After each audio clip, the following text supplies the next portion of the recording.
ছোলা বুটের পুষ্টিগুণ। রমজান মাসের ইফতারের সময় জনপ্রিয় খাবার হলো ছোলা বুট। আমাদের দেশে ছোলা ডাল নানাভাবে খাওয়া হয়, কাঁচা রান্না করে, মুড়ির সঙ্গে বা ডাল হিসেবে। বাজারে তেলে ভেজেও বিক্রি হয়।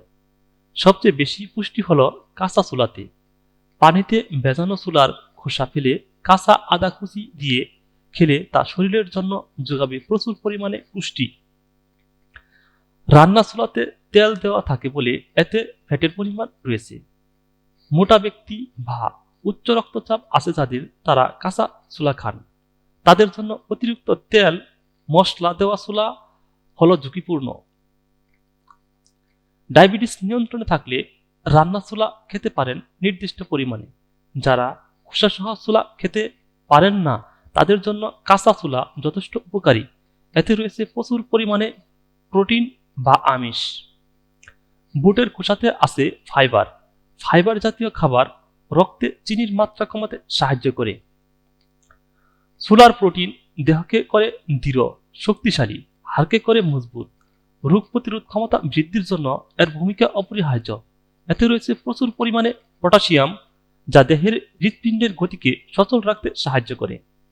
কিন্তু কিডনির সমস্যা যাদের রয়েছে, ডায়ালাইসিস চলছে, রক্তে ক্রিয়েটিনিন, ইউরিক অ্যাসিড বা ইউরিয়ার পরিমাণ বেশি, তারা চিকিৎসকের পরামর্শ ছাড়া যে কোনো ধরনের ছোলা খাবেন না।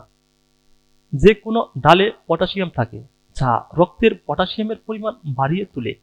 হাই ব্লাড প্রেশার বা উচ্চ রক্তচাপের রোগীরা সীমিত পরিমাণে ছোলা খাবেন। বাড়ন্ত শিশুদের দাঁত, হাড়, নখ, চুল, ত্বকের পুষ্টির জন্য কাঁচা বা সিদ্ধ বুট ভীষণ উপকারী। তবে ছোটদের হজম শক্তি বড়দের তুলনায় দুর্বল থাকে, তাই তাদের জন্য সিদ্ধ বুট বেশি উপকারী। গর্ভবতী নারীদের জন্য ছোলা বয়ে আনবে সুফল। মায়ের পেটে থাকাকালীন সময় থেকে শিশুর গঠনের জন্য আমিষ অপরিহার্য। তবে যেসব গর্ভবতী নারী উচ্চ রক্তচাপ, কিডনি জটিলতা, উচ্চ মাত্রার ইউরিক অ্যাসিডের সমস্যায় ভুগছেন, তারা চিকিৎসকের পরামর্শ ছাড়া ইফতারে ছোলা খাবেন না। পুষ্টির আশায় বেশি ছোলা হিতে বিপরীত হবে।